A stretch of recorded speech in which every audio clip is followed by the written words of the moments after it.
Hi everyone, welcome, welcome, welcome. Welcome to tonight. So tonight we're going to be talking about the Book of Rules, exciting topics about relating to policies and laws. So we're going to be looking at, you know, many different aspects in tonight's discussion. Welcome, welcome, welcome. Let's give others some time to join because this is an unplanned live. So welcome, welcome, welcome. Tonight we're going to talk about a lot of things. We're going to have a live stream right here on YouTube and then going on TikTok, doing them separately. All right, so welcome to those who are joining. This live stream has just begun. Merry Christmas to everyone. It's been a while since any live stream here on YouTube. So again, welcome, welcome, welcome. Jermaine done here, done order the law. I know a lot of you have a lot of questions, burning questions. Blessings, Colin, a lot of burning questions in your minds. I know many people are wondering, where is he? Because I've been getting the messages. I'm here. Pretty much, I wanted to end the term. The court term actually is ending on the 20th of this month. So I wanted to get many of those things out of the way, viewers. Many of these cases out of the way, and the many things that I have doing, and be on holiday. But then, Jesus, man, like one law firm just spoiled the whole little excitement, and I'm like, you know what? I'm still going live tonight because I was hoping that I would finish with all my court documents for the term, and everything, and I have all of that. But this law firm, I'm not calling him, it's a huge firm, with two super attorneys, and then just broke little, plan, but me say, you know what? Me not have many enemy coming in the way. I'm prepared if I'm going live, guys, to share and teach, update Jamaicans, because it's been a while. So, you know one thing? After the court order discovery, guys, in this matter, I can't talk about it because this is not one of the public matters, yes? So, after the court order discovery in this matter in October, the court said disclosure by the 2nd of December and the inspection by the 16th of December, that's today. And so me say, all right, cool. So me gonna wait, and wait until the last day, the deadline. Normally enough wait the deadline, yeah? Can you know what can happen? Rain can fall. And you can't go tell courts to rain fall, because then you're gonna get one day. You get much time to file the documents. So me go, so bam, I'm wait until the deadline, because the defendant love late. You see me? So, guys, me file my, I filed in compliance with the court's orders, list of documents. Backside, today, me finally send an email to the law firm representing the defendant. And I'm like, I would like disclosure, notwithstanding you guys not complying with the court order. Here, the attorney. My records reflect that disclosure was for the 22nd of December. Hear me? No, miss. Disclosure is for... Guys, sorry, this is not what I said. That is a no, miss, But I'm like, no. Disclosure was not ordered for the 22nd. Disclosure was ordered for the 2nd of December. And the inspection by the 16th of December. So I don't know where you get 22nd from. Imagine, 22nd is a Sunday. The court term ends on the 20th. And and that is even Christmas Sunday. Which judge got order that? Madness, a sanction catcher. Guys, the legal field is fun. It's a lot of excitement. But the only part is when you lose, But you have to be whenever you lose a case, you have to just be a humble loser, But it is fun. Battling cases, cases after cases. It's fun. Arguing. The worst part of it is the paperwork. It's crazy. It's crazy, it's crazy, it's crazy. Welcome to those who are just coming in. Like we said, I haven't been live. Donald has not been live in a long time. Yeah, holiday is coming on now, so I have a lot more time. I know you have a lot of questions burning. So let's, hit the like button as usual and send the algorithm the signals to let others know. Now, tonight, you see, we're going to talk about a very important topic. Because in the last video I released a couple days ago, that topic is sparking discussions. And it's very, very important for us to understand what's going on in that particular video and the whole body of knowledge behind that. Because guys, you see, the more you know, and the more you can defend yourself. If you don't know when someone is violating you and your human rights, then what are you going to do? Let us take it. So, we are going to dive deeper, gentle people. Don't order the law fans. We're going to dive deeper. This is where you come and you'll get insightful details. And remember, the views expressed on this platform do not constitute legal advice. If you want legal advice, pay your money, go to a law firm, sign up your paperwork, present your case, and you will get legal advice. This is expected for nothing but general information purposes. Please note, though, that I've made every effort that anything I'm sharing is accurate information and constitute the most updated case law and legal understanding of these views. Thumbs up if you're following me, gentle people. Let's get into it. Thumbs up. Send us something, man. Come, guys. Let's use it. I know YouTube is not this as interactive of a platform on like TikTok, but send your thumbs up so we can know we're all here and we're all following, because we're going to dive into this discussion and I'm going to take your questions. And when we're done here, I'm going to on TikTok, where I will be hosting a similar discussion tonight, hopefully, unless YouTube take up all the time. All right. So, viewers. Policy and law. So my last video was an interaction towards the end of November.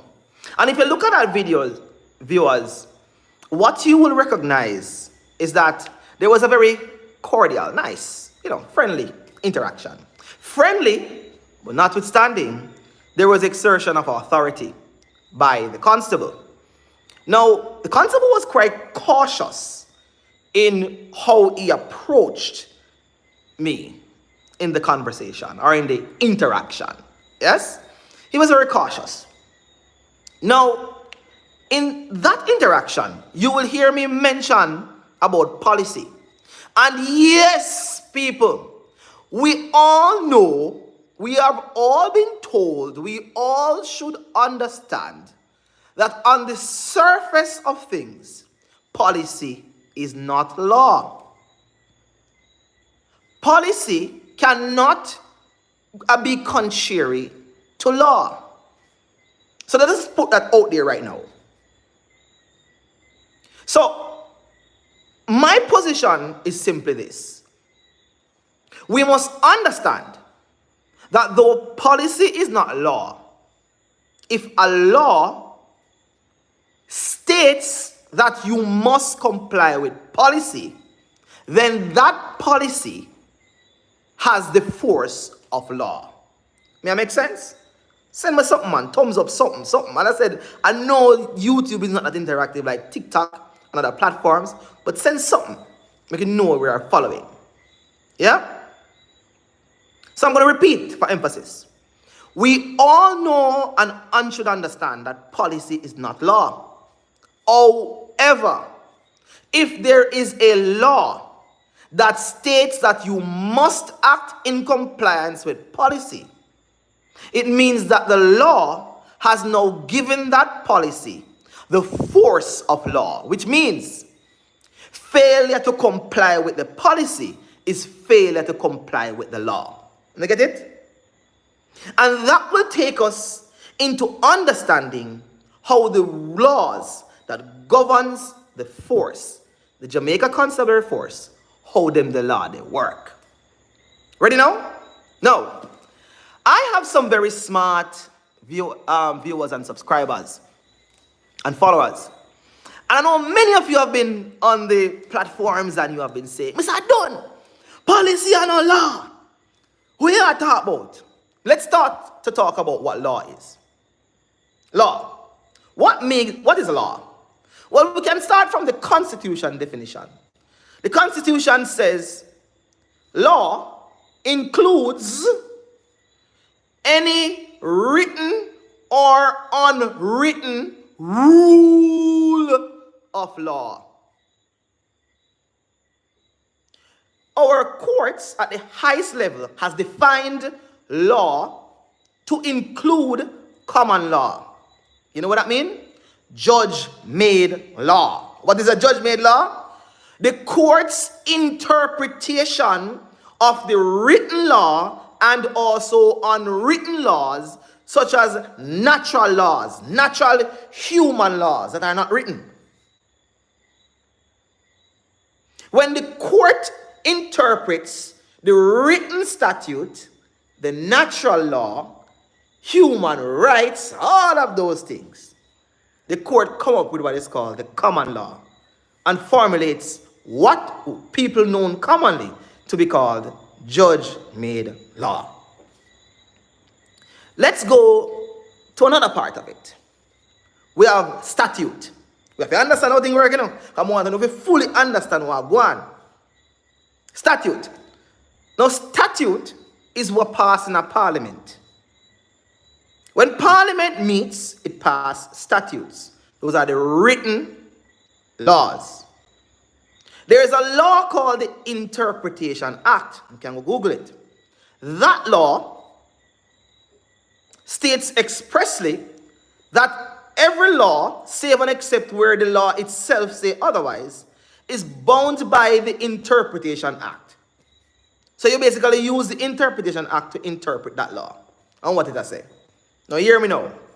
The Interpretation Act defines laws in there and says this even further. Law, an act, such a law is an act. An act can be defined as regulation. Regulation is further defined as rules, orders, notices, and whole heap of something. So make we stick a pin right there so now. Make we stick a pin at regulation. Are regulations laws? Yes. What says so? The Interpretation Act. What also says so? The Constitution, which is the supreme law of the land.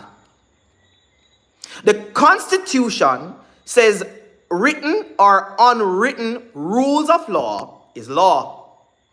The Interpretation Act, which is a written law, states that regulations are laws.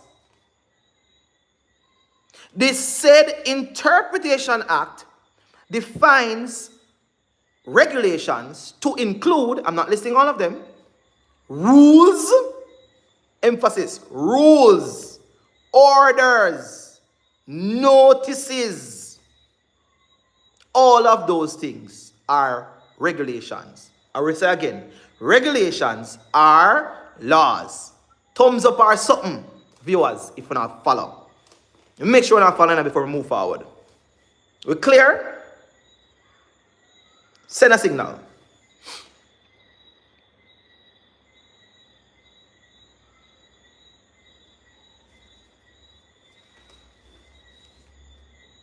Send a signal so I know if we're clear.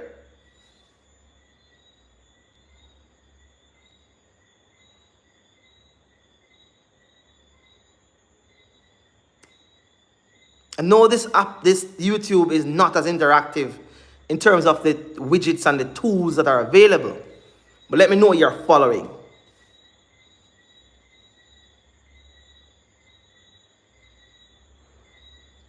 All right, moving on. Now, when we look at regulations, and we're saying the Interpretation Act defines regulations as rules. I'm going to emphasize on rules and orders, okay? Now, rules and orders are regulations. Go check the Interpretation Act. Regulations are laws. Now, the Constabulary Force Act is a law. It's a statute. It's a written law. And that Constabulary Force Act states in section 26, it gives the power to the minister to make rules to govern the conduct of the force. Remember what we said? Rules are regulations. Regulations are laws. Now, Parliament gave the power to the minister to make regulations. Some regulations require what is called affirmative resolution, and some of them negative resolution. We won't go into the details of that. But the long and short is that some of the regulations require to go to Parliament before they become formal regulation. Some don't. Some, the minister can just make the rule and don't have to carry out Parliament. Okay? So, Section 26 of the Constabulary Force Act gives the power to the Minister of Security to make rules that governs the force. Those rules, which are currently the most effective rules, is called the Book of Rules. Any of you ever hear of it? Now, the Book of Rules, many people call it the Presse. The Book of Rules / the Presse is the body of rules which governs the conduct of the force. That Book of Rules is the only piece of regulation / law which states what the uniform of a constable is. No other law no state where the uniform of a constable or a member of the force is. It is this very Book of Rules which also in chapter 3, part 3.1, viewers, which states expressly that every member of the Jamaica Constabulary Force must execute their duties in conformity with the policies of the force and the rules of the force. Follow me, gentle people? So, the Book of Rules, which is regulation, states expressly that a constable must, are members of the force, constables, members of the force, must carry out their duties in conformity with the rules and policies of the force. See where we're going here? There is also a section in the Constabulary Force Act which speaks expressly, which is at section 3, yes, which says expressly, the commissioner has sole operational command over the force. Not any other member, just the commissioner has sole, S-O-L-E, that's the words the law use, operational command over the force. You know what that means? It means anything the commissioner says, as long as it is not contrary to law, operationally. If the commissioner says in his force orders, Remember, we also said, for those who are following here, and I've been here from the beginning, orders are also regulations. The force orders, when the commissioner executes a force order and say, hey, if you are going to effect a traffic stop, you must have on, if you're wearing denim suit, you must be in the reflective vest. Or the formal word used is the high visibility vest. Then guess what? Because the commissioner has sole operational command of the force, anything him say, once it is not contrary, in conflict with the other laws, you must follow it, if you're a member. Otherwise, you are acting unlawfully. You are not lawfully executing a duty. Got it? Because when we talk about lawful execution of duty, you're talking about that your duties are being done in accordance with laws. And remember, as it relates to the force, the policies of the JCF are laws. How? Remember, we said earlier, the same regulation, the book of rules, which is law, state expressly that a constable must carry out their duties in conformity with the rules and policies of the force. And I say so, Allah says so. Following so far, people? So, many constables I know, they are ignoring the force orders. Many of them. But it's because many people don't have a clue that the policies of the force actually have the force of law or the effect of law. Because failure to comply with the policies is failure to comply with law. So, once we start to understand the dynamic there, yes, policies are not laws, but when law dictates that you must comply with policy, it makes the policies have the force of law. And once these policies have the force of law, failing to comply with these policies means you're non-compliant with law and you're not lawful and you're not lawfully executing your duties. So, as we said, commissioner has sole operational command of the force. That's one. And then you have the book of rules. It's the book of rules that dictates that constables must act in conformity with policies and rules of the force. Force orders are rules of the force. They are the commands of the commissioner.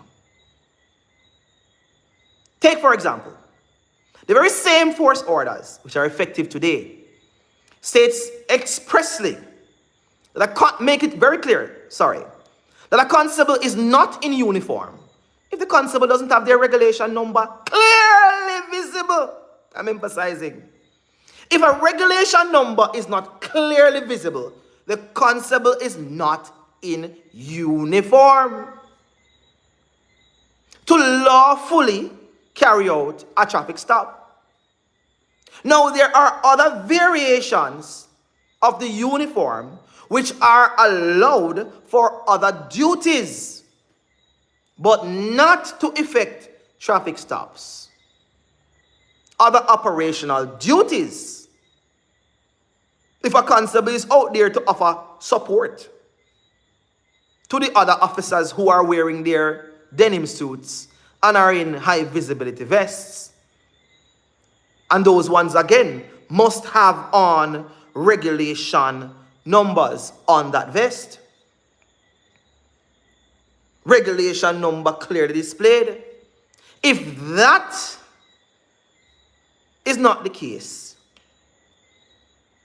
where these constables have on high visibility vests in denim suit, force order has made it clear the constable is not authorized to stop vehicles. That is clear. Clear, clear, clear. So let us throw away the bull crap. I know the officers have to be buying these things, because they have to pay for it. So, because some of them can't be bothered to pay for it, they're just out there stopping vehicles unlawfully. But we must remember what that force order was, the intent behind that force order was to prevent unscrupulous people who were wearing denim suits and are stopping vehicles. If you realize, everybody have denim suit because it is the general uniform of the force. And it was not until April of 2024 when every single constable was authorized to wear denim suit. Because not before then, it was only constables who were on, operational duties like, search and rescue, the officers, them tear down the house, them raid, them, they were the ones who were authorized. But the ones who were doing traffic stop were not authorized to wear denim suits, except if they have on the high visibility vest and regulation number clearly displayed. So remember now, gentle people, take it to say. The policies of the JCF is that a constable must, you see, if you don't see no regulation number display, they are not properly attired. Not properly attired. And has no jurisdiction, no authority under law to effect a traffic stop. Me not say no police can't stop you, Me never say they can't stop you, Traffic stop. You can't stop you.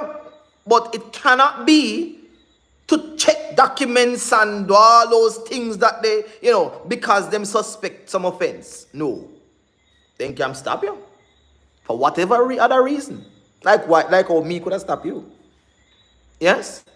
But to go down the road of a traffic stop, where they are searching for a traffic violation, or some variation of that, then it will not be lawful if they are not properly attired.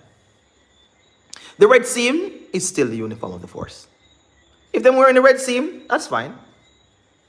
They do not need to be in high visibility vests, / reflective vests.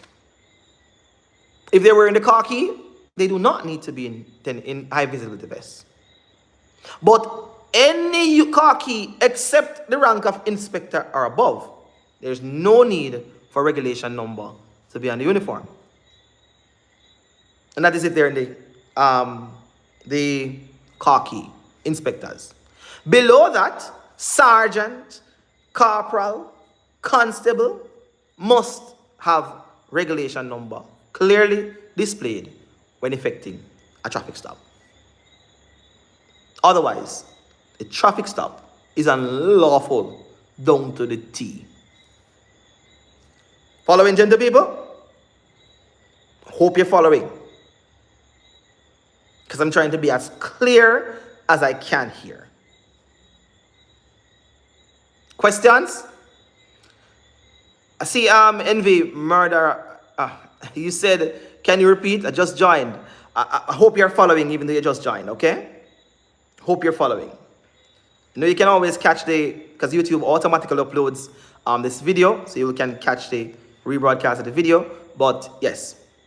So, gentle people, don't be fooled. Don't be fooled. The policies of the force must be obeyed. And one next policy of the force now? The police must always conduct themselves in a way that shows respect for your constitutional rights. That is the policy of the force.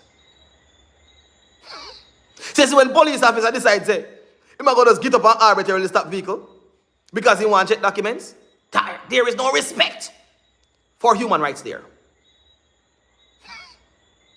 And remember, we said policies of the force have the effect of law. Because law, called the book, expressly requires compliance with policy. Any questions on this? I'll leave about 30 seconds open for those who have any questions, and I'll take them to offer clarity. After that, we're moving on. How about the stop of vehicles in face mask? Excellent. Now, force order dictates that officers can wear face masks, but they must, before going on duty, have the authorization of the commanding officer.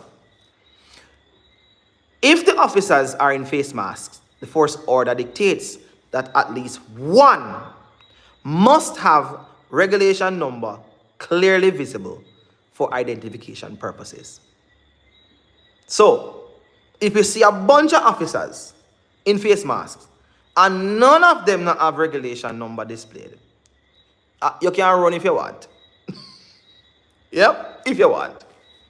Because technically, they are not lawfully executing their duties. All right? Cool. Any other question? That question is from Reagan Lyons. Any other question? Question. Throw the questions, gentle people. Throw the questions. We're going over TikTok shortly. Once we're done here, we're going on TikTok. Throw your questions. I'm here to answer them. Any question you have. 30 more seconds.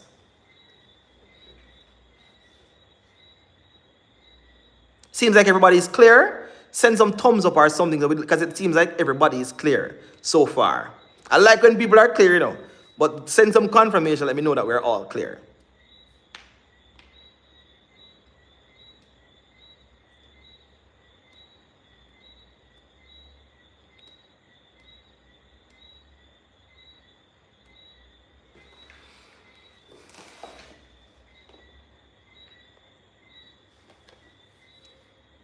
All right, so it seems like clarity is there right throughout. All right, cool. So then,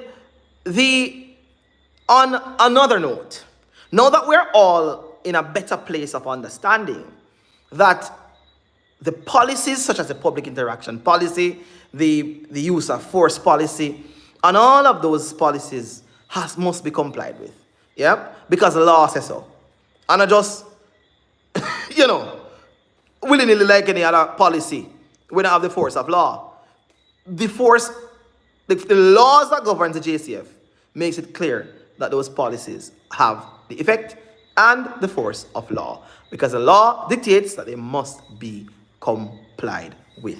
So once we are aware of the policies of the force as individuals on the road, and we recognize that the constables are non-compliant, like in the last interaction, the officer had his regulation number, he had on bulletproof vest, which he can wear, but this policy dictates that the regulation number must be on top, clearly visible. Yes, not under, on top. So right there, he was acting unlawfully. Yes? Poor soul never know. Or said he doesn't know.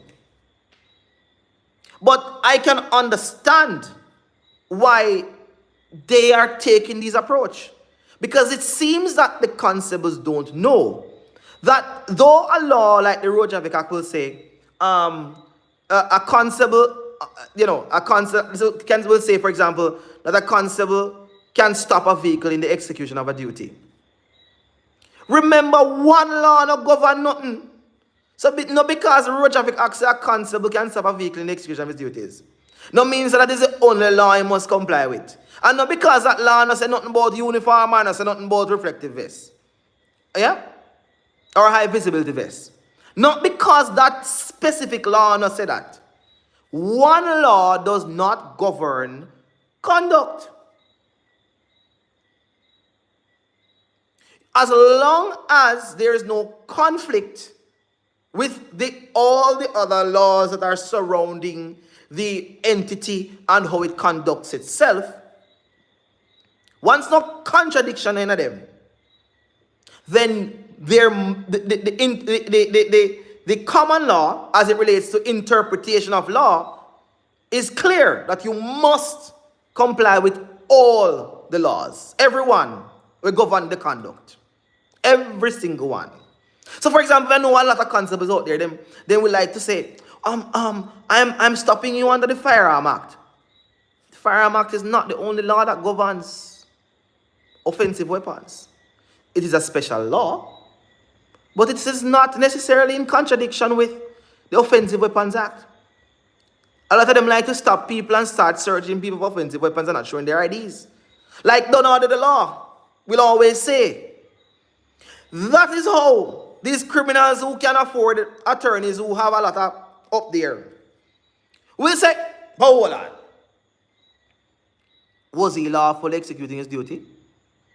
Did he show you his ID before him search you? No. Unlawful execution of duty. Okay. So what happened about that? Case. Dead. Resisting arrest? Dead. Send you up under wherever they want to send you up? Dead case. Whatever it want to be, dead case. Why? Because you were not lawful executing your duties. Alright? The question from Bentley Miller. How should you operate when an officer stops you? Well, what I always do, you see, I always stop. And one of the first things I will do to protect my rights, because I know that rights can be waived, is I will, it's varying ways in which I do it. Like the last interaction, I just point out right away, officer, you do know that the stop is unlawful. Well, I need not say much from there. I am pointing out to him that the stop is unlawful. So which means I am making you aware that I know that the stop is unlawful. Yes? But I'm complaining first, and then I comply. Some of the interactions varies, yes? But the model that I follow is I complain and then comply. And I'll then complain again. The third part, that complaint, is when I'm complaining either to I probe and or the lawsuit. And the lawsuit is going to be depending on how the interaction happened. Yeah? So you should, again, Bentley, what I would do is complain. That complaining is saying to the officer, once you recognize the violation of your rights, officer, your stop, your request is unlawful. You don't need to get into the whys, and you don't want to necessarily enter into a pissing match. Because these are people who have guns, have badges, have IDs, and have egos, and you just want to make it clear, Bentley and others, that you know the stop is unlawful. You are not waiving your rights. If the officer insists, you don't need to ask him what is the reason for his stop. Because the force policy says he must tell you the reason for the stop. And if it's not even just a stop, but a stop and a search, he must tell you, explain the reason for the stop. And if you have a searcher, you must explain the reason for the search. Okay? So you really don't need to ask him, but ask. I always ask. What is the reason for the stop? What is the reason for the search? And they are required to explain to you. You know why they're required to explain? Because the force orders, the policies of the force, recognize that the Constitution requires reason, and the laws requires reasonable or probable cause, objective facts, reasonable suspicion, before any action can be taken against any person in this country. Even if it's a mere traffic stop, which is a detention. Okay? So, the explanation is necessary, It is required, and if they no give you an explanation, then they're acting unlawfully. And basically, if the constable is acting unlawfully, you can resist, you can run away, you can do anything you want. Because then can't, what them going to charge you for do? And resisting arrest, escaping detention, but they weren't acting unlawfully. They weren't acting, lawfully. So once the constables are not acting lawfully, you technically can resist whatever they are trying to do to you. By law. Alright? So I always ask, why? What's the reason for whatever they are trying to do or doing? And I am going to use that reason as my justification to how I proceed further. But again, I would not waive the rights. So I complain, then I comply, and that is if they insist. If the officer insists, then you comply, and then you complain. But you don't have to comply, you know. But guess what now? Is if they know they're wrong, if you know the officer is wrong in what they're doing, you don't have to comply. You don't have to. I'm not telling anybody not to. You don't have to. No requirement for you to comply with an unlawful order or request or whatever we want to put it. No requirement on the law. The law requires a constable to act lawfully. You follow me? And so when they are not, then you don't need to comply with anything. But you see, because of ego, Bentley Miller, that many officers will have, then because of that, you want to comply. But people like me, afraid of jail. When sleep there, I mean, over morning they panic. We sleep every couple of days. Yep, I'm okay. Yeah, we rub out the weekend. Yep. I think the last time I checked, it started at $200,000 now for the first hour in jail. For, false arrest. Yeah. Unlawful arrest. Yeah. Or unlawful detention. And then it clock up from there, so hourly is a rate. Believe me, the rate for unlawful arrest or unlawful detention better than many pay out there. It's a better rate, believe me. The rate is high. Let's imagine $200,000 plus for the first hour. Woo! So, if these constables want to give away free money, then so be it. Alright? Cool. Any other question? A lot of people are just, because this is an unplanned live, a lot of people are just bouncing on, coming on. YouTube is notifying them. Yes? Any other question? And you're welcome, Bentley. Any other question? We're taking the questions. For those who are just coming, we were talking about policies, and we went through, so you can catch a rebroadcast of this live, the policies, and I've been showing everyone here that actually the force policies are laws, and that you are required to comply. That constables must act in conformity with the rules and the policies of the force, inclusive of the force orders, inclusive of the policies such as public interaction, use of force, ethics policy, all of them, yes, must be complied with. Anytime a constable is not complying with policy, the constable is acting unlawfully, all right? Because the book of rules in chapter 3.1, which is a law, don't make nobody fool in the ear, is a law, dictates that a member of the force must act in conformity with the rules and policies of the force.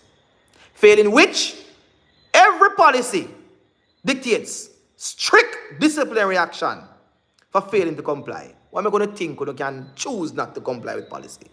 Come on, man.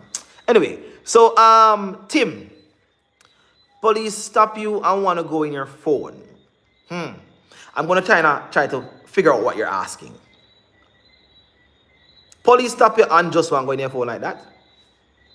I know of no law that permits the police to freely go in your phone without reasonable or probable cause to do so. None.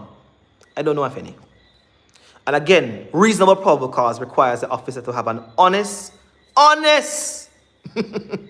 belief in your guilt, that you're guilty of some crime, which is founded on reasonable grounds. Meaning, you know what reasonable grounds mean? It means it is founded on some articulable facts which would lead a reasonable person in the position of the officer. This is not subjective. This is not about how the officer feel. It's not just subjective. It is also objective. So it will lead a reasonable person who know the law and those articulable facts. Articulable facts meaning facts that they can demonstrate. They can tell you, me see this, me smell this, me feel this, me hear this, and me believe this. Yeah? Yeah. So it must be founded on some reasonable grounds that an offense is probably took place. If that not happen, the constable has no lawful authority to go in your phone. And furthermore, a search warrant will be necessary to search your phone. All right? So, if you want to give your police a phone to search, you're free to do that. You're free to do that. But you don't have to. All right? Cool. Bentley Miller, should an officer identify himself? Yes. The strictest of the force policies, the public interaction policy, is clear. The officer must identify himself. And it's very detailed. Stop and search operation. The police officer must identify themselves by one, identifying their name. And hear me now. Them no name constable, for example, Brown. No. The name is, if they want to put constable in front of it, fine. But it is their respective title. Constable. The name is constable whatever. So, first name, last name. So, for example, Constable Jeremiah Brown. Now, tell me, say your name, Constable Brown. I never say your mother name, and I never tell your name. All right? They must tell you their name. They must tell you their regulation number, or badge number, yeah? Or, registration number. They must tell you that. They must also tell you the station that they are attached to and the parish. All right? Cool. Something I want to point out to the officers who might be here. You know, say, the book of rules say officer must comply with the command of a higher ranking officer. Not true? You know that, don't? And you know, say, if a higher ranking officer give you a lawful command, he can command if you break the law, you know. A command. So he might say to you, say, officer, step away from the vehicle. Officer, put down your weapon. Officer, hand me a weapon. And hand it over. You're breaching the law if you're an officer. You're breaching the force rules. You're breaching policy. But remember, the officer, your higher ranking officer, cannot command you to act contrary to law. Yes? So, essentially, if we understand that a senior officer commanding a junior officer or a constable, yes, to do something that is a lawful command and they must comply. All of the police, they know that. What make you no want things so enough to comply with all the other policy them? You crazy and talk about only administrative. Administrative what? When me pen in the court of law, you see, when you know acting on contrary to the policies, therefore contrary to law. For those who are coming, catch a rebroadcast of this video, yes? Make me buckle in a court. Follow the law, no gentle people, man. Officers, follow the law. You guys are trying to enforce it. I'm here to make sure that you're doing me no injustice. Next question. In regard to scamming, just to stop you on the road and just want to go into your phone. Again, Tim Erzar, the police must have reasonable probable cause to go into your phone. All right, they cannot go in your phone, and then when they have the reasonable probable cause, then we go look at warrant. Now, if your question is plain, Mr. Dunn, can the police go in your phone? Yeah, Mick can ask me now. Ask me if Mick can go in your phone. Can I go in your phone? Yes, if you allow me. Okay? Now the police now have the power to go in there if you don't allow them. But they have to have reasonable probable cause, which means they can articulate some facts, probably something, some facts, which will lead a reasonable person to believe that an offense was committed. And once that is the case, then they can go look at warrant for going in your phone. Yes? Cool? Alright. Johan Winter. No police can order me to open my... Alright, cool. Right. Go look at warrant, man. Go look at warrant. I mean, they can, but if you don't want to follow, then fine. Dejan Thomas. What do you think about police officers wearing face masks at night? I repeat for emphasis. The police can wear face masks, but it must be at the beginning in their duty roster.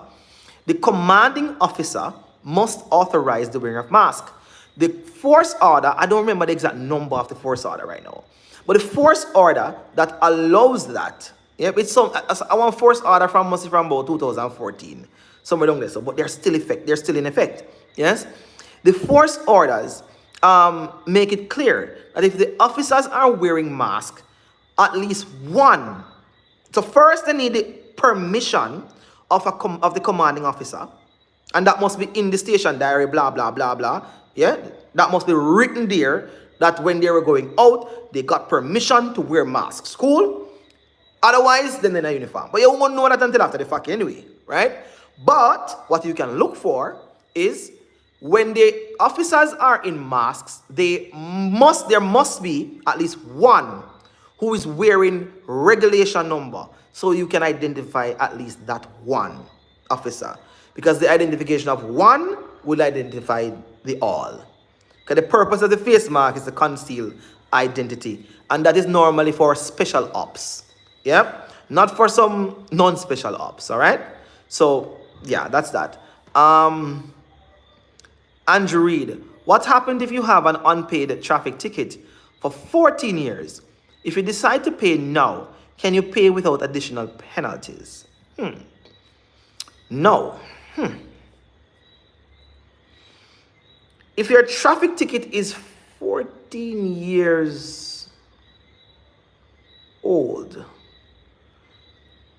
I believe there was a supplementary law passed that voided tickets that were quite a few years back. I think it was the tickets from 2003 back. Yes? It was a recent law passed. So if you go on the Parliament website, it should be there. That nullified traffic tickets from 2003 back. Don't quote me much on that. Notwithstanding that said, if you decide to pay now, can you pay without additional penalty? The understanding of the law is that if the time has passed, the judge can levy additional penalties on the amount. However, the law dictates a maximum amount of fine that can be paid, and if it's 14 years back, the money a little bit. So I think you have nothing to worry about. Go and go pay the people their money, or go challenge the ticket them. Cool, Andrew? I know what money, a little bit of money. Tim Arzar, if you don't open the phone, they want to hold your phone. And I'll say this to you. Don't complain. I didn't say don't complain. I'm saying complain. Don't just sit there and acquiesce. Acquiesce mean remaining silent and then go after a protest. Then they go say, oh, officer, take my phone. They might want to do that. Remember, sir, they might try to see if they can squeeze it out of you. It's tactics. Now, you have to know if you hold your cool. You have to know if you're not afraid of jail. Because then we are threatening with jail too, if you go in there, Then we threaten with jail. Then we come lock you up. Then we, in fact, then we go put you in a jail. Because you don't let them in a phone. But you now need to be strong. We again do. You know you know how to do nothing wrong. And this man this person is trying to violate you. We again do. It's your choice, you know. If you don't want to go through the unlawful antagonizing behavior that they might levy at you, then you have the choice to open it up for them. It's your choice. But if it's me, and I know I did nothing wrong, Mr. tell us I'm done prepare for 3 nights. Me tell us a weekend that, yeah man, can me go court by Monday morning? Yes? Me alright with the 3 night. Rubby 3 night, me tell us 200,000 last time I check. Now one case law for the first hour in a jail. And every hour after that is not 200,000. After every hour after that, the rate go down after that, right? But me never see where it go down below $10,000 per hour yet. So $10,000 per hour, whew! Me don't know how much people in this country are getting a rate there now. But at $10,000 per hour in a jail, me never see go less than that yet. But me know the first hour started at 200,000 for the first hour. Yep? And it depends on how severe the treatment is in there. Because if the treatment was severe, I more money for the time. Yeah? So, think about it like this. If the officers want to play that game, 2 can play it. You want to bad me up and take the phone? 2 can play it. Okay? 2 can play the game. If you want to say I lock me up on Friday, if you sleep in a jail for one weekend, that is going to be even more so significant punishment. So the money gone up per hour. Yeah? Yeah. All right. Next question. I notice whenever they stop you, they're asking my job description. I tell them that's not part of a stop. So no, I don't tell them. Again, you can tell them anything you want. The police can ask you whatever they want to ask you. Just like how I can ask you anything I want to ask you. If it's an investigation, they can probe. Yes? About the judge's rules. I watch some of them about them. It's a judge's rule and a law. we talk about caution. No caution me, no? I use my words after what I say, no? And see if those words are admissible. Don't caution me. Anyway, so, you know, based on your question, the officers can ask you what they're asking, but as soon as the judge's rule states, which is law, it's rule, it says rule, but it's law. The judge's rule says that once the constable have enough information to charge you, to lay charges against you, then he must caution you at that point. So they can probe. You don't have to answer. There's no law that says you must answer. Because you do have to, you don't have to answer.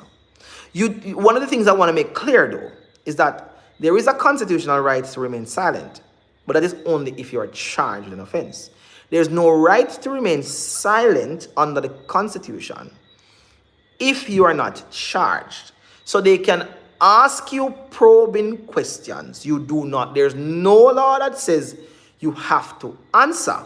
What I'm trying to make clear to you is the right to remain silent only comes when you are charged with an offense.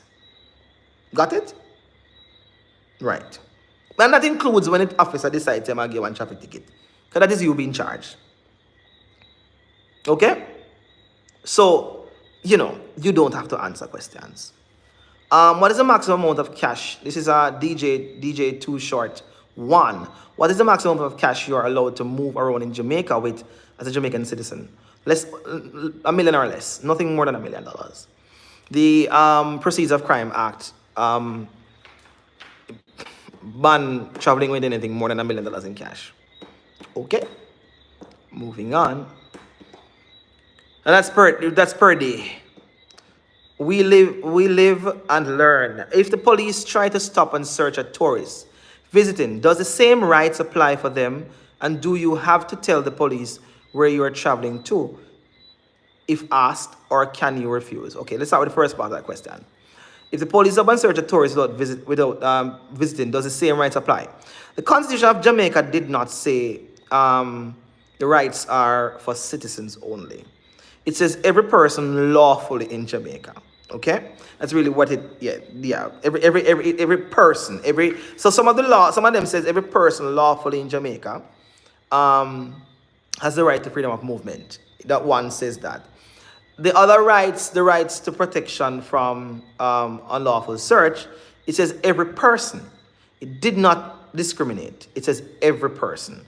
So that right is afforded. So some of the rights are afforded to every person, and then some are every person lawfully in Jamaica.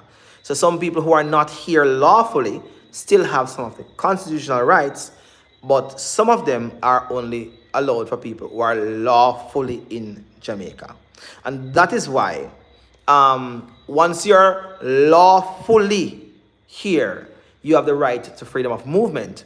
And what many of our constables who are agents of the crown will not understand or fail to understand, I just don't want to understand, is that when we were freed from, our foreparents were freed from slavery, what happened is that before freedom, there was no freedom of movement.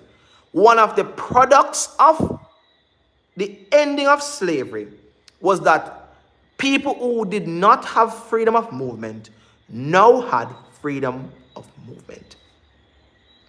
That was one of the products of slavery. So, just arbitrarily without probable cause, without suspicion of an offense, trying to take away anyone's freedom of movement, whether they might drive car, walk on foot, ride donkey, bus, or train, just arbitrarily depriving people of their freedom of movement is unconstitutional. All right?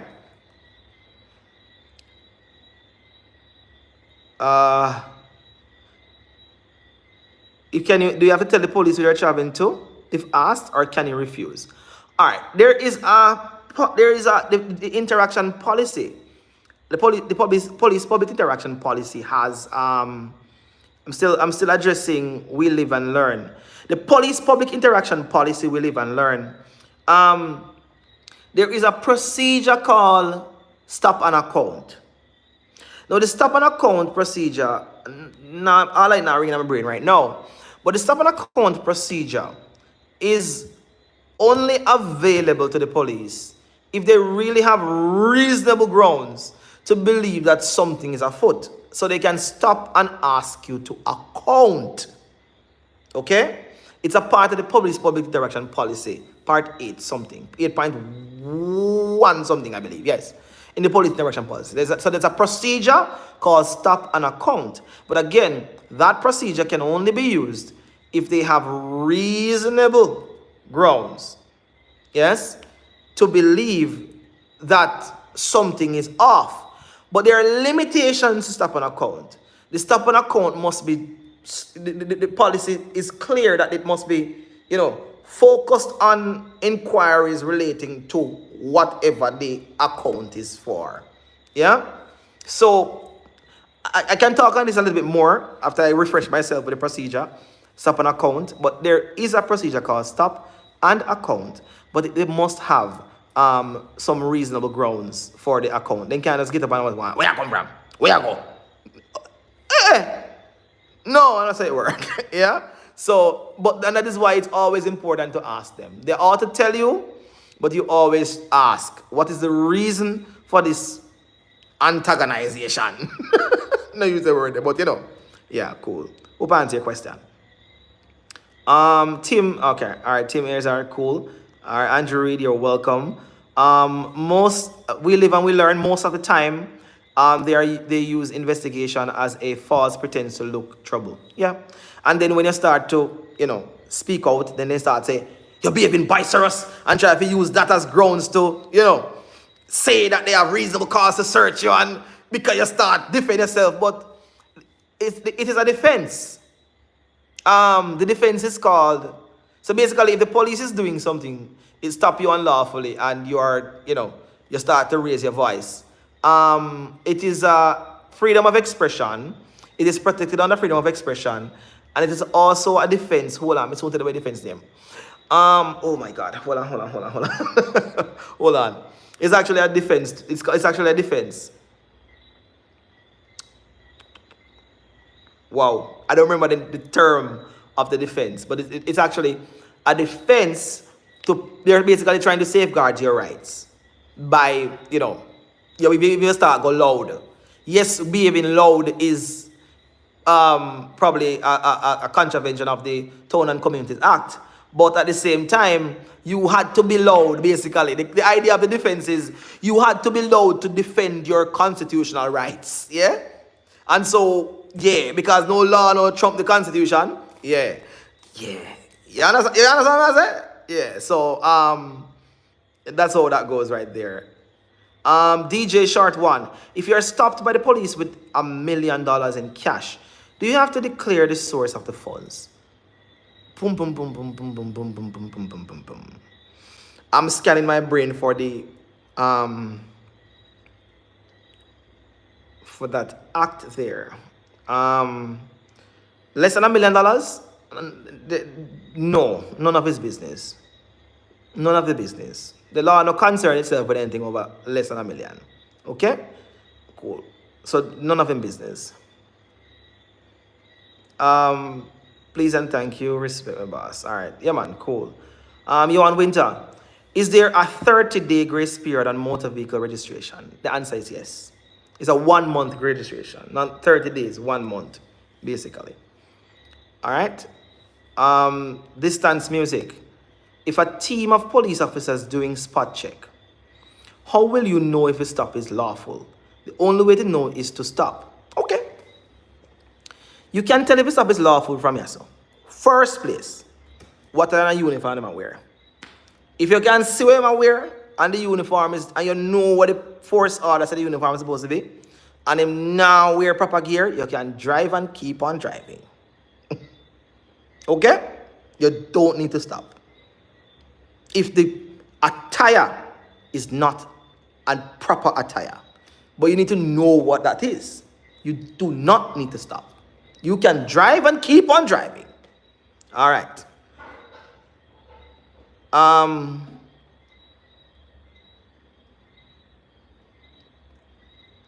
So, but yes, the only way to know is to actually stop. All right? That is indeed the only way to know. Well, sorry. You said the only way to know is to stop? No, it's not the only way to know. But then you can actually stop now. Sorry, I was a bit distracted a while ago. You can actually stop. And when you stop, let us say you recognize that the uniform is an appropriate uniform that you recognize based on the force order. If it's denim suit, the officer have on the high visibility vest. If it's a plain clothes officer, which is only detectives, are authorized to wear plain clothes, there must also be in reflective vests. Those vests normally come with the red stripe, the ones that they wear, the red stripe, blah, blah, blah. But there is also a requirement that there must be regulation number displayed on those uniforms just the same. So even if it's a detective that is stopping you in plain clothes, if a detective does not have on that visibility vest, yes, it does not need to be the red one. The red, the red and black one, yeah, stripe. If it's not that, it's the regular one that the other traffic officers wear, but the regulation number must be on there, on the vest. If that's not on it, then the force order dictates that the stop is not lawful, okay? Now, if the stop is lawful in that regard, and you stop, and you ask and the officer stop you, and the officer not start explaining why he stop you, I not tell you in name, I not tell you in badge number, I not tell you in station I'm attached to. All of those fantastic, beautiful things. Then the force order, the policies of the force dictates that the officer is not acting lawfully. Okay? And in that regard, if the officer is not acting lawfully, then the officer cannot be taking action against you because he would be acting illegally, and you can simply say you're asserting your constitutional rights, because once the constable is not acting in accordance with law, he's violating your constitutional rights. We don't know which one, But as long as the activity that is being conducted is not being conducted in accordance with the provision of law, then the action is unconstitutional. And no matter what, you not have to comply. Cool? Next question. Hope I answer your question, distance music. Next question, Ricardo. If you have been to court for a so-called traffic violation for different dates and the police officer has not yet been present, what do you think should happen the next time you have the upcoming date? Move what is called a move. Make an application. That's the right word. An application. It sounds normally they are in writing, but you can make an oral application. It's done like this. Your Honor, the defendant would like to respectfully apply to this court for an order that this matter be dismissed for want of prosecution. Your Honor, the defendant, which is yourself, has the right, a constitutional right, to a fair trial in a reasonable time. I have been here X and Y and Z amount of time, and the sole witness, which is the constable to this matter, has failed to appear in this court many times. Your Honor, I have a life to live. I am a citizen. I have rights under the law. I respectfully ask this court to carry out its duty to uphold the Constitution and to dismiss this case for want of prosecution, because the sole witness has failed to come on XYZ occasions. And there can be other motions, other story in the application, but that's basically what it sounds like. All right. You said been three different occasions with a new date coming in January. Move that motion. All right. Make that application. I keep using the word motion because that's what it's used in other jurisdictions. But yeah, that's how it works. All right. Any other question? Any other question? Any other question? All right, so because you guys have been here for this time, all this long, I'll give you a sweet update on that multi-million, multi case against Inspector Brian and company. For those of you who are here who is aware of that case is a case to send shockwaves through the system, okay? It's a case to reaffirm Hemans versus the Attorney General in 2013. Now, this is where the case is right now. I filed my documents. I served all my documents on Inspector Brian, on the Attorney General, and at the end of all of it, the Attorney General, they filed an acknowledgement of service for the first draft of the case.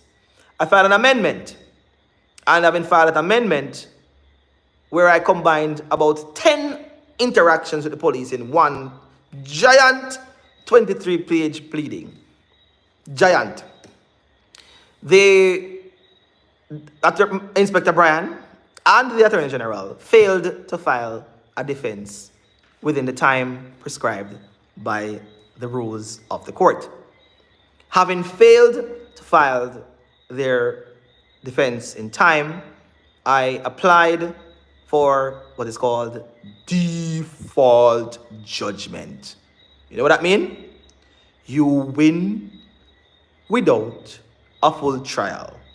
The law assumes that if you fail to file a defense in time, that means you have admitted all the claims against you. Now, everybody follow what I go on? This is the first platform to get this major element of the update. So, about 3 weeks pass, and I expect nothing less. 3 weeks pass by, having filed my application or my request for default judgment in the matter. The Attorney General Chamber and Inspector Brian filed an application for an extension of time, and, saying that they have been trying to get, because as I said, there are about 10 cases combined in one. So, in one giant lawsuit. So, they are saying to the court, we have been trying to get instructions. Instructions meaning information and direction from the force about the incident. And from 2023, remember when I was talking about settlement, for those who are following this channel for a long time, they're talking about the time we're dealing with settlement for many of those matters. So they're saying that I've been trying to get instructions from the force from 2023, November, and have not been able to get full instructions since then. And I filed this claim in September 2024. Yes, gentle people. So over a year later, they are saying to the court, we are now asking you, Your Honor, please extend the time. Give us some more time. Don't look at his request for default judgment. Give us some more time. Though we have gotten more than a year, and we have been aware of this case for more than a year. Please give us some more time to get these instructions, okay? Because we need more time. I can't disclose how I'm going to deal with that application, but I wish them all the best. I wish them all the best in that application, because as long as they do not get that request for extension of time, default judgment will be entered in the matter, and it is done, and there will be hundreds, I hope money be claiming, of millions in default judgment in that matter.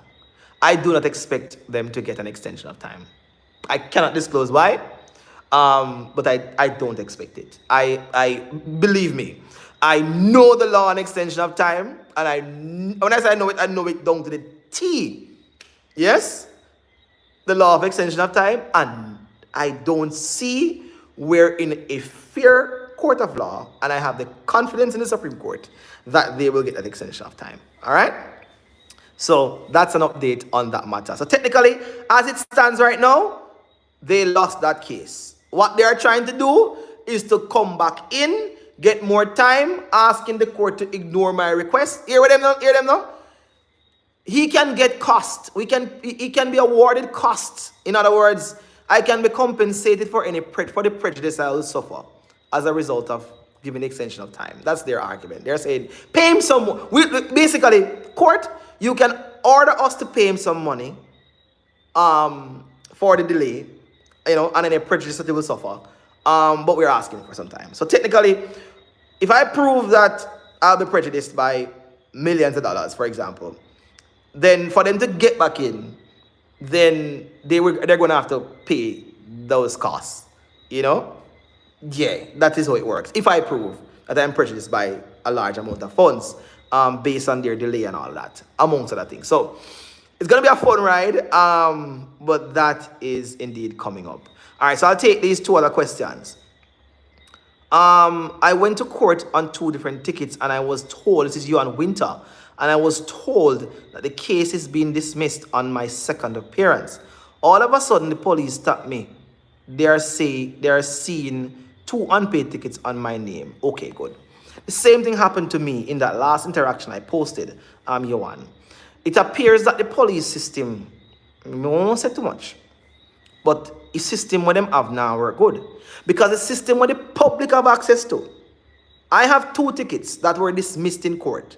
It seems the system that the police have access to, direct, normal access, is very biased to when tickets are dismissed in court. It seems it is not being updated on their side automatically, but on the system that the general public have access to, you will see it updated there automatically when the court dismisses the ticket. So if you go on traffic ticket, look up and look at that system, you will see it dismissed. But when the police system, them not sure. But no, man, make them pressure you, man. If they want pressure, make them pressure you for it. Because it is their fault. And a reasonable person would not act on a system that they know that is malfunctioning. So you see, when they know it's a malfunction and then know it not work good, and then come talk about they never seen a warrant now, and about them want to hold you. Because see if. Hold me if you want, but me get hold your pocket. If you're affecting my movement and my liberty and my everything. Yes? Alright.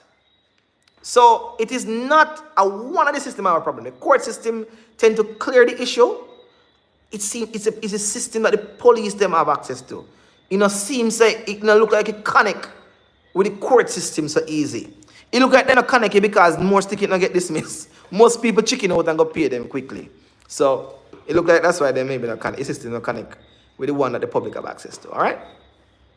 Can the police just pull you over and request documents and license without a stated reason?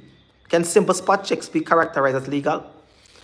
The answer is this. A spot check is the name of a procedure. It's called vehicular checkpoint. It's the name of a procedure. It's not a reason to stop you. Okay?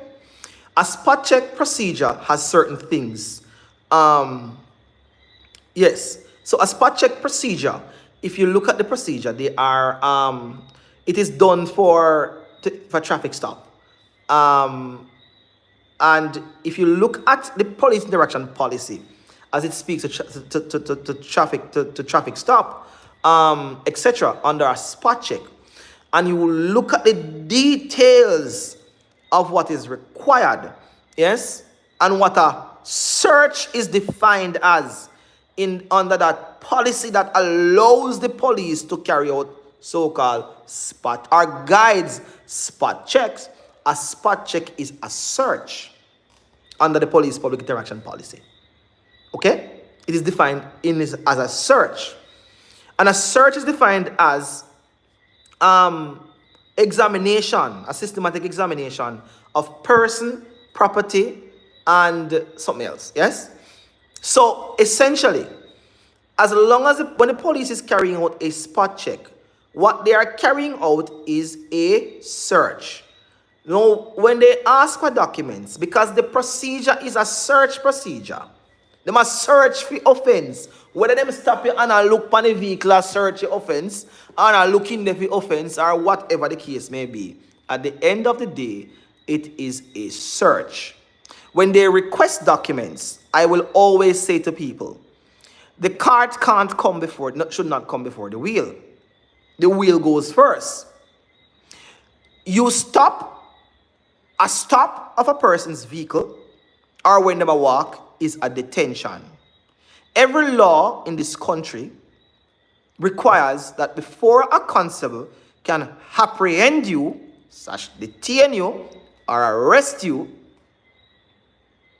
the constable must have reasonable or probable cause to do so, reasonable suspicion to do so. If the constable does not have reasonable suspicion of any offense, they have no power of detention or arrest. A traffic stop is a detention under law. And though the police have the power of stop, every law that speaks to a detention requires reasonable suspicion of an offense before a detention can take place. We follow? No. If him go ask for documents, it means say, before him stop you, him or she stop you, there must have been reasonable suspicion of an offense. That's why Justice Bat saying at Emans, the request for documents must follow an existing cause, such as reasonable suspicion of an offense or reasonable or probable cause. You can't stop to just ask for documents, because a stop is a detention. If you stop the person lawfully and the person don't stop, then that is a crime. That is why you know it is a detention. You're in custody, not in the station. You're detained right there. If you leave without consent and it was a lawful detention, meaning that the detention was carried out in accordance with law, you're in a problem. But if the detention was not lawful, They don't have to follow it. You can't go on with your business. So anyway, like I'm saying, asking for documents, stopping you, and have no antecedent and no reason, this random, and asking for documents, is putting the cart before the wheel. Because our constitution and our laws, remember we were once slaves, look about this again, and we did not have any right to move along this place freely. So why police think say, after the crown which they represent, their agents of, gave us freedom of movement, because we once needed a pass, a piece of card, something. If you say you're free if you move. And our slavery was abolished, removing the requirement for a pass. Why you believe that you can just stop people and say, show me a pass? Them the days they're done. Justice Batts made it clear. It is the common law.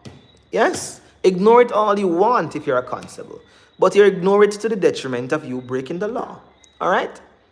So, there is no law that allows a police to stop you arbitrarily. They must have reasonable suspicion of an offense at the very least. And the section 33 of the Constabulary Force Act say you can sue any constable for taking any action without having reasonable probable cause. So if they stop you and never have reasonable probable cause, what am I stopping for? Alright, what am I stopping for? They want to check your documents? Alright. Why are they checking your documents? They want to see if them up to date. Alright, question then. What was your reasonable cause to believe that my documents may have been up to date? Not up to date. That's where it goes. Alright? Alright, I will take Andrew Reed as your expression. Yeah, man, I just say case the man. Johan Winter, yes. When I look up the traffic ticket, it showed clearance. Exactly. Alright, so just make them go and play them stupid games. Yep. Because they expect that most people can pay them. So that is the thing. Most people pay them. So, one stated reason given is just checking documents to ensure all is in compliance. Get it? Alright, so what was your reasonable suspicion to believe that they are not in compliance? Because that's what probable cause comes to, you know. What was your reasonable cause for you to believe that these documents may not be in compliance? Or are up to date? Why? What is it? Nothing? Nothing? So me a slave now. So me must have a pass to move out the place now. Okay? So, not because the section 20 of the current Road Traffic Act says, on request by a constable in uniform, or one who show his ID, you produce the documents. There are other laws that governs the conduct. And the other laws say, in writing, that you must have reasonable or probable cause or reasonable suspicion.